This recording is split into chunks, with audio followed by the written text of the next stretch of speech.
नमस्कार दोस्तों, स्वागत है आपका आपके YouTube चैनल कर स्टडी IQ में। आज हम 29 जुलाई 2020 की नेशनल करंट अफेयर करेंगे और आज के करंट अफेयर की पीडीएफ वीडियो के नीचे डिस्क्रिप्शन में मिलेगी। पर आज का पहला प्रश्न है, हाल ही में सरकार द्वारा किसको विदेश मंत्रालय में सचिव नियुक्त किया गया है? हमारे ऑप्शन है शशांक मनोहर, शिखर अंबानी, रीवा गांगुली दास, शक्तिकांत दास। इसका सही आंसर है रीवा गांगुली दास को। बांग्लादेश में भारत की उच्चायुक्त रीवा गांगुली दास को सरकार द्वारा विदेश मंत्रालय में सचिव नियुक्त किया गया है। वह विजय ठाकुर सिंह की जगह लेंगी जो 30 सितंबर को सेवानिवृत्त हो रही हैं। बांग्लादेश की राजधानी है ढाका। इसके प्रधानमंत्री हैं शेख हसीना। हमारा अगला प्रश्न है, हाल ही में कहाँ पर स्थित अखिल भारतीय आयुर्विज्ञान संस्थान ने कोविड-19 संक्रमित और संदिग्ध रोगियों की प्रभावी ट्रैकिंग और निगरानी के लिए एक स्मार्ट वरिष्ठ बैंड को डिजाइन एवं विकसित किया? मर्शन नागपुर में, विशाखापट्टनम में, चेन्नई में, इनमें से कोई नहीं। इसका सही आंसर है नागपुर में। नागपुर स्थित अखिल भारतीय आयुर्विज्ञान संस्थान ने कोविड-19 संक्रमित और संदिग्ध रोगियों की प्रभावी ट्रैकिंग और निगरानी के लिए एक स्मार्ट वरिष्ठ बैंड को डिजाइन एवं विकसित किया है। यह नया रिस्ट बैंड उपकरण IIT जोधपुर और IIT नागपुर द्वारा मिलकर डिजाइन किया गया है, जो कोरोना वायरस रोगियों की ट्रैकिंग और निगरानी के लिए उपयोग किए जाने वाली मौजूदा ऑनलाइन मोबाइल ऐप की समस्याओं को दूर करेगा। स्मार्ट वरिष्ठ बैंड के बारे में, यह डिवाइस एक ऐसी तकनीक पर काम करेगा जो GPS सिस्टम से ज़्यादा प्रभावी है। कलाई पर बांधने वाले बैंड के माध्यम से एक तरह किए गए डेटा को इकट्ठा किया जाएगा और जिसे स्वास्थ्य कर्मियों द्वारा निगरानी किए जा रहे क्लाउड पर संग्रहित किया जाएगा। यह मोबाइल एप्लीकेशन के माध्यम से संक्रमित व्यक्ति की दिनचर्या को ट्रैकिंग करना सीमित है। वर्तमान में लक्षणों को परखने के लिए ऐसा कोई तंत्र नहीं है जो उपयोगकर्ता का समय मूल्यांकन करे। मौजूदा मोबाइल ऐप से सटीकता के साथ ट्रैकिंग लोकेशन के लिए GPS या सेल टावर ट्राइएंगुलेशन मेथड का उपयोग करते हैं, जो कभी कभी 1.5 से 2 किलोमीटर के दायरे में अलग अलग हो सकते हैं। हमारा अगला प्रश्न है, हाल ही में किस आयोग ने अडानी पोर्ट्स और स्पेशल इकोनॉमिक जोन लिमिटेड द्वारा कृष्णापट्टनम पोर्ट कंपनी लिमिटेड के अधिग्रहण को मंजूरी दे दी? हमारा भारतीय प्रतिस्पर्धा आयोग ने, सांस्कृतिक आयोग ने, वित्त आयोग ने, इनमें से कोई नहीं। इसका सही आंसर है भारतीय प्रतिस्पर्धा आयोग ने। भारतीय प्रतिस्पर्धा आयोग ने अडानी पोर्ट्स और स्पेशल इकोनॉमिक्स जोन लिमिटेड द्वारा कृष्णापट्टनम पोर्ट कंपनी लिमिटेड के अधिग्रहण को मंजूरी दे दी है।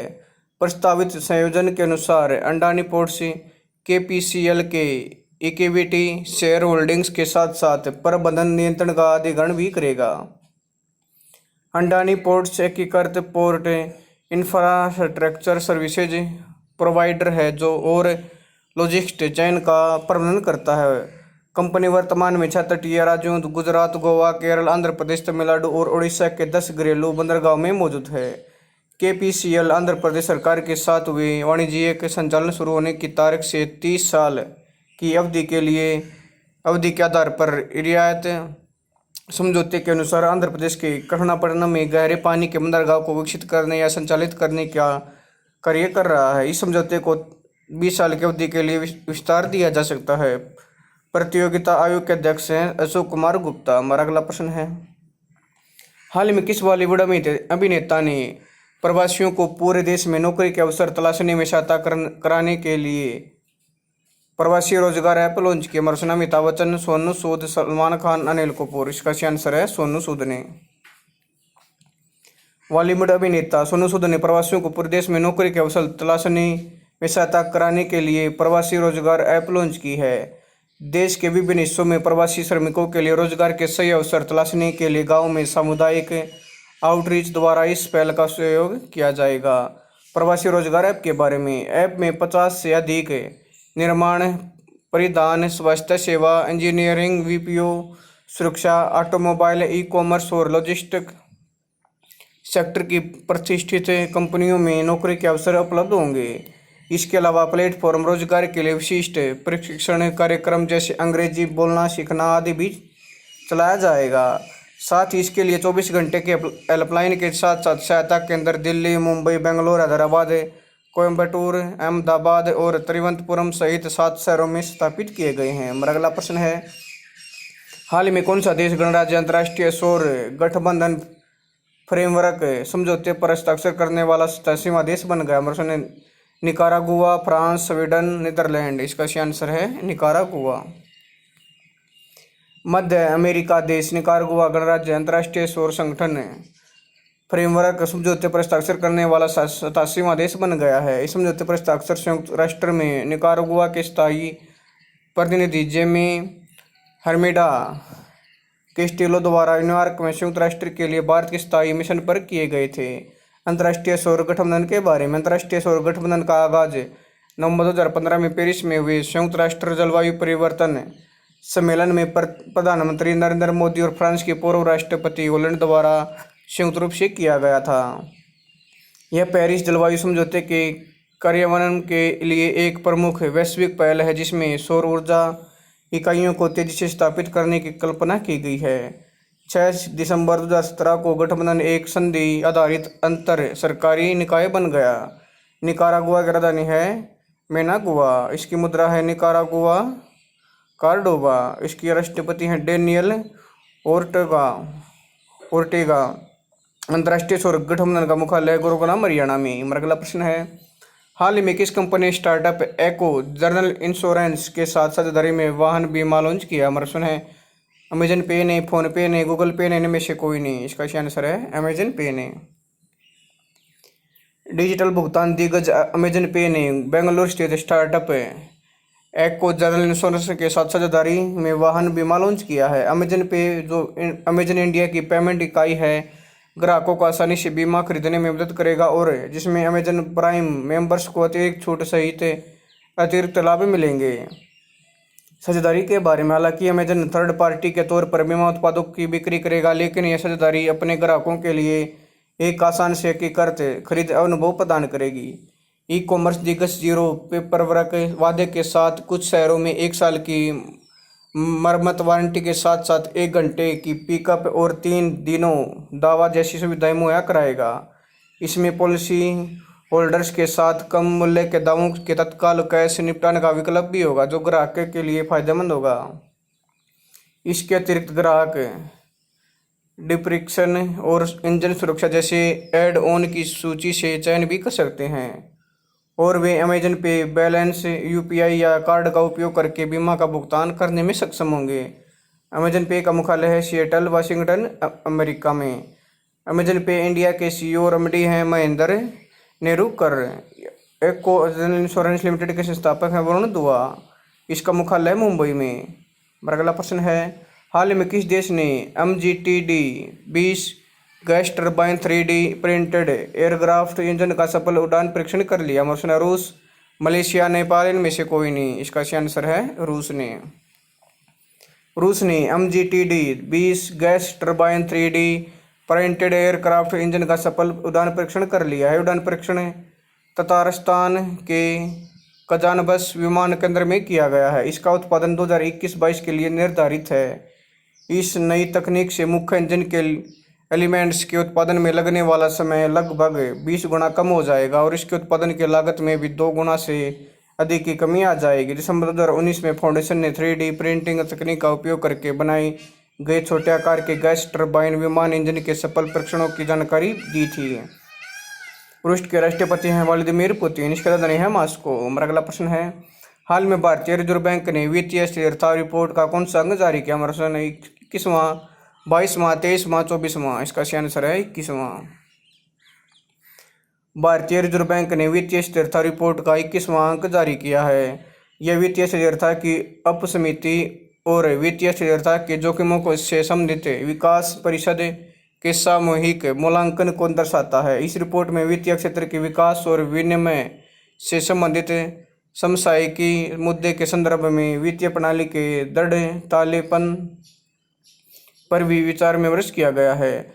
वित्तीय स्थिरता रिपोर्ट की मुख्य बातें, कोविड-19 के जवाब में एक अभूतपूर्व पैमाने पर राजकोषीय मौद्रिक और नियामक हस्तक्षेपों के संयोजन ने वित्तीय बाजारों के सामान्य कामकाज को सुनिश्चित किया है। अति लिवरेज, गैर वित्तीय क्षेत्र, वैश्विक भू राजनीतिक तनाव और महामारी के कारण हुए आर्थिक हानि वैश्विक आर्थिक संभावनाओं के प्रमुख जोखिम हैं।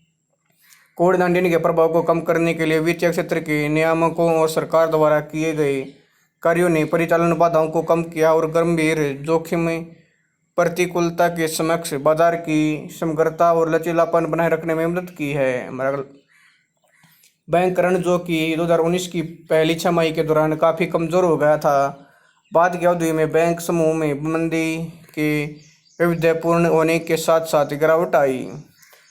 अनुसूचित वाणिज्य बैंकों के जोखिम भारित परिसंपत्तियों के तुलना में पूंजी अनुपात सितंबर 2019 में 15% की तुलना में मार्च 2020 में घटकर 14.8% हो गया, जबकि इस अवधि में उनकी सकल गैर निष्पादित परिसंपत्ति अनुपात 9.3% से घटकर 8.5 हो गया। इस अवधि के दौरान प्रावधान कवरेज अनुपात 61.6% से घटकर 65.4% हो गया। क्रेडिट जोखिम के लिए मैक्रो तनाव परीक्षणों से संकेत मिलता है कि सभी एससीबी का जीएनपीए अनुपात आधारभूत परिस्थितियों के तहत मार्च 2020 में 8.5% से बढ़कर मार्च 2021 तक 12% हो सकता है। यह अनुपात अत्यंत गंभीर तनावग्रस्त परिदृश्य के तहत 14.7% तक बढ़ सकता है। नेटवर्क विश्लेषण से पता चलता है कि अंतरबैंक बाजार में संकुचन और सार्वजनिक क्षेत्र के बैंकों के बेहतर पूंजीकरण के साथ वित्तीय प्रणाली में संस्थाओं के बीच कुल द्विपक्षीय जोखिम में 2019-20 के दौरान मामूली गिरावट आई और एक वर्ष पहले के संबंध में विभिन्न परिदृश्यों के तहत बैंकिंग प्रणाली को होने वाले संक्रामक आने में कमी होगी। आगे बढ़ते हुए प्रमुख चुनौतियों में समाज के बड़े हिस्से में महामारी पर प्रूफिंग शामिल है, विशेष रूप से वे जो औपचारिक वित्तीय मध्यस्थता में शामिल नहीं होते हैं। आरबीआई के गवर्नर शक्तिकांत दास का मुख्यालय मुंबई में, इसकी स्थापना 1 अप्रैल 1935 को कोलकाता में की गई। अगला प्रश्न है, हाल में भारत सरकार द्वारा किसको इंडियन ओवरसीज बैंक का नया प्रबंध निदेशक और मुख्य कार्यकारी अधिकारी नियुक्त किया गया? हमारा प्रश्न प्रकाश सिंह, पार्थ प्रीतम सेनगुप्ता को, शमशेर सिंह बादल को में से कोई नहीं। इसका सही आंसर है पार्थ प्रीतम सेनगुप्ता को। भारत सरकार द्वारा पार्थ प्रीतम सेनगुप्ता को इंडियन ओवरसीज बैंक का नया प्रबंध निदेशक और मुख्य कार्यकारी अधिकारी नियुक्त किया है। वह कर्नम शेखर का स्थान लेंगे, जो 30 जून 2020 को आईओबी के एमडी और सीईओ के पद से सेवानिवृत्त हुए हैं। सेनगुप्ता की नियुक्ति सेवानिवृत्ति की तारीख 31 दिसंबर 2022 अथवा अगले आदेश तक के कार्यकाल के लिए की गई है।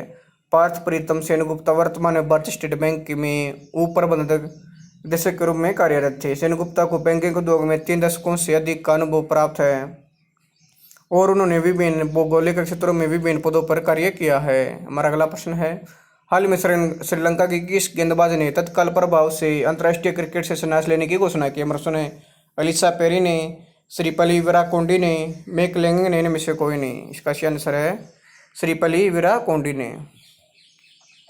श्रीलंका की गेंदबाज ऑलराउंडर श्रीपली विराकोंडी ने तत्काल प्रभाव से अंतर्राष्ट्रीय क्रिकेट से संन्यास लेने की घोषणा की है। उन्होंने 2006 में अंतर्राष्ट्रीय क्रिकेट में डेब्यू किया था, जिसके बाद उन्होंने श्रीलंका के लिए 89 एक दिवसीय अंतर्राष्ट्रीय और 58 टी20 अंतर्राष्ट्रीय मैच खेले थे। श्रीपली विराकोंडी ने अपना अंतिम अंतर्राष्ट्रीय मैच साल 2018 में खेला था और उन्होंने अपने अंतर्राष्ट्रीय करियर में श्रीलंका के लिए वनडे में 722 रन, 58 विकेट, 209 रन और टी20 में 31 विकेट हासिल किए। उन्होंने श्रीलंका के लिए 3 50-50 ओवर के विश्व कप 2009, 2013 और 2017 में भाग लेने के अलावा 5 टी20 विश्व कप 2009, 2010, 2012, 2014, 2018 में श्रीलंका का प्रतिनिधित्व किया। हमारा अगला प्रश्न है, हाल में किस राज्य द्वारा रिस्टार्ट इंडिया नामक पोर्टल लॉन्च किया गया? हमारा प्रश्न पंजाब, महाराष्ट्र, केरल, इनमें से कोई नहीं। इसका सही आंसर है केरल द्वारा। केरल स्थित NBFC मुथूट फिनकॉर्प द्वारा रिस्टार्ट इंडिया नामक पोर्टल लॉन्च किया गया है। यह पोर्टल देश भर में सूक्ष्म, लघु और मध्यम उद्यमों क्षेत्र के व्यवसायों को फिर से शुरू करने के लिए लॉन्च किया गया है। पोर्टल बड़ी संख्या में महिला उद्यमियों के सामने आने वाली समस्याओं का समाधान तलाशने के साथ साथ लघु और सूक्ष्म उद्यमों पर प्रमुखता से ध्यान केंद्रित करेगा। मुथूट फिनकॉर्प और INK टाल्क्स सलाहकार सहयोग के लिए एक स्वतंत्र और खुला मंच है। इसके अलावा रिस्टार्ट इंडिया पोर्टल MSME केंद्रित सरकारी संस्थागत सहयोग के साथ साथ एक स्थायी व्यवसाय उद्यम को चलाने या स्थापित करने के संस्थानों पर भी जानकारी प्रदान करेगा। केंद्रीय सूक्ष्म लघु और मध्यम उद्यम मंत्री हैं नितिन जयराम गडकरी। आज का आखिरी प्रश्न है, हाल में विज्ञान आधारित लक्ष्य पहल पर हस्ताक्षर करने वाला पहला भारतीय बंदरगाह कौन बन गया? चेन्नई बंदरगाह, मुंबई बंदरगाह, Adani ports and special economic zone limited, इनमें से कोई नहीं। इसका सही आंसर है Adani ports and special economic zone limited.